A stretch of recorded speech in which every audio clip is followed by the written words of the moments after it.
This RE/MAX Select Property video is presented by Tracy Whisnant. Off the Grid Living. Approximately 39.57 acres in countryside has it all.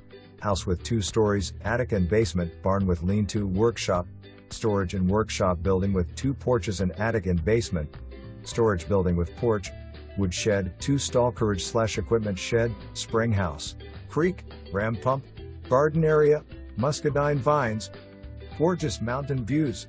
All this is set back from the roadway with trees providing privacy. The house has 5 bedrooms, large living room and kitchen with large walk-in pantry, mud room with sink and large laundry room. The workshop is partially floored and has a loft for storage. The storage/workshop building is large with attic, large covered front porch, partially enclosed rear porch, basement and crawl space. The storage building has a front porch.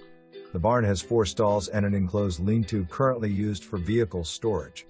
The views from this property are gorgeous. Note: home/property has no electrical or plumbing, no well, spring water is pumped, no septic tank. Note: items that do not convey: stoves, stainless tank and barn, chicken coop, shavings bin, wood stoves, grain bin, water troughs, curtains, shelves, cabinets, clothes hooks, and clothesline. For more information,